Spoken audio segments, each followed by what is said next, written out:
So my brother Damon stopped by the barber shop yesterday, and for those who don't know, I'm a barber by profession.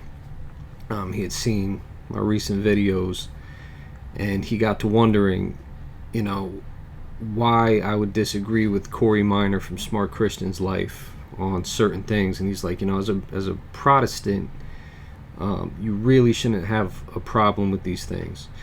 To that point, I would just say this: that I have a problem with misrepresentation, no matter who's doing it, Protestant, Catholic, Orthodox, uh, whatever, Jehovah's Witness, Mormon, doesn't matter. Um,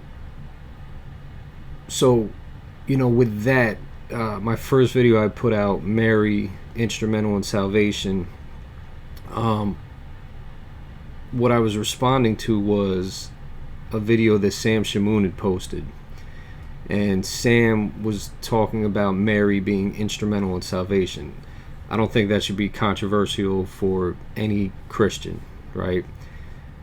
Anyone who professes Jesus Christ as Lord should have no problem saying that Mary is the mother of God. No problem acknowledging that God chose her. She's the vessel through which the eternal Son of God, the divine Logos, became incarnate. So I don't think that's controversial. Corey took that to mean that Mary's essential for salvation. Now, somebody might want to make that argument. That's not what Sam was saying necessarily in that video. Maybe that could lead him to that place, and if it does, he's free to make that argument. He's free to defend it. My issue, though, was with misrepresenting what he was saying. I'm not sure that Corey did it intentionally. I don't think he said, "Well, I understand what Sam's saying. Let me make it sound like something else." I think there was misunderstanding on his part. I think Sam said something, Corey heard something else, and he responded to his understanding of what Sam was saying rather than what Sam was actually saying. So that one, it's got nothing to do with agreeing with him for being Protestant or whatever. The second video, I was responding to him saying that Mari Emanuel is a heretic for his views on the Virgin Mary, right? And he's saying, well, if you're a Protestant, you really shouldn't have problems with that. So he came by, we chopped it up for like at least an hour, maybe an hour and a half. Great time. And I told him, I said, listen, I'll cut to the chase. I'm leaning Orthodox, and this has been a journey I've been on for a few years now. This is the direction I'm going. I'm currently associate pastor at the church that I'm in. The head pastor knows where I'm at with it, and there's no hard feelings. Bottom line is, I got to go where God leads me, right? And when God says it's time, when all the ducks are in a row, I'll be joining the Orthodox Church. Today ain't the day. But that being the case, we sat down. We had, I was cutting hair, he was just hanging out, and we had really good discussion, a little bit of debate. We were going over some stuff about Mary, some stuff about prayers to the saints, the difference between veneration and worship, things of that nature. And we disagree with one another, and that's cool. It's always, every time Damon comes in, we've been disagreeing with one another for years. He's Calvinist. I'm not, never have been. Do I love reading Reformed theology? I do, and I have for a very long time, even though I disagree with it. But that being the case, there's a great many things we've disagreed on throughout the years. We're still brothers. We still love each other. We still have respectful dialogue. But I want to look at this passage in 1 Peter 3:15. This is the standard apologetics passage, and just explain why it's so important in these types of things. And Peter says, "But in your hearts revere Christ as Lord." This is the NIV. "In your hearts revere Christ as Lord. Always be prepared to give an answer to everyone who asks you to give the reason for the hope that you have." We all know that part. Anyone who's ever engaged in any type of apologetics is well aware of this passage, and they have their arguments, they have their reasons, they have their things set out, but a lot of times what they miss is the next part. But do this with gentleness and respect. See, when Damon comes in and we disagree, I say, look, here's what I believe, here's why I believe it. I don't get loud with them. I don't scream at them. I don't start calling them names. And even if we raise our voices because we're getting passionate about a certain point, we're not hostile toward one another. Same thing with him. He's very passionate about what he says. He's he knows what he believes. He knows why he believes it. We don't come to fisticuffs over it. We're not rude to one another. We don't hate one another for disagreeing with the other one. And that's such an important point in apologetics, and often it's lost. Often people want to pull the fangs out. People take it as a personal affront that somebody doesn't believe that what they believe is the truth. And, I'm just not there. If you don't believe what I believe, cool. I believe that what I believe is true, obviously. Otherwise, I wouldn't believe it.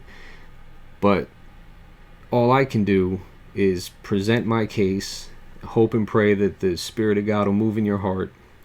And that's that, When Paul's talking in 1 Corinthians 3, he's like, look, one plants, another waters. It's God that provides the increase.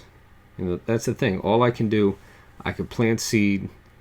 Somebody else can come along and water it. God will provide the increase. I can't make nobody believe what I believe.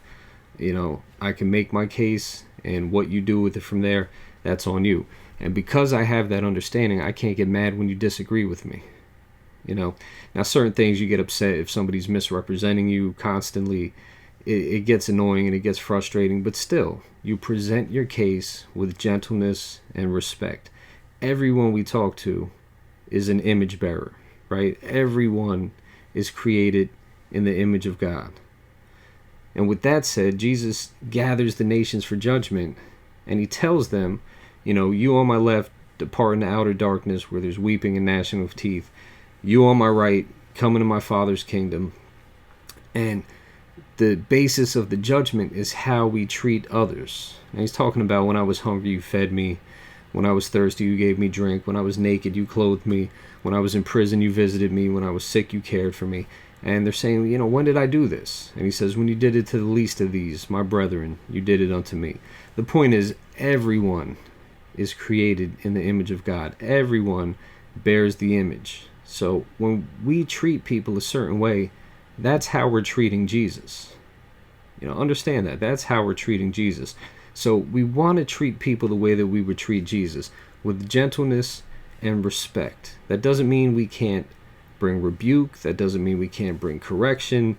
That doesn't mean that we can't call out sin or false doctrine or whatever the case may be. We can do all of that. We're not bound, and it's not always it's not always to be nice for the sake of being nice, but you can be polite, you can be courteous, you can be respectful, right?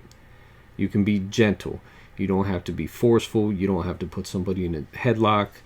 And that's really where I'm at with this. So if I make videos on YouTube disagreeing with somebody, just know that it's not coming from any place of hate. It's not coming. It's not coming from wanting to be right or to simply get my point across to prove that I'm right. I want to alert people to things that I think are issues, right? I want to offer my understanding of things and put that out for consumption. And if you disagree with me, great. I've had some great dialogue with people in the comments to the video I put out on the Mari Emanuel, Corey Minor thing. I've tried to be respectful. Some people have said some, less than respectful things. Not much, nothing serious. I'm not offended or anything.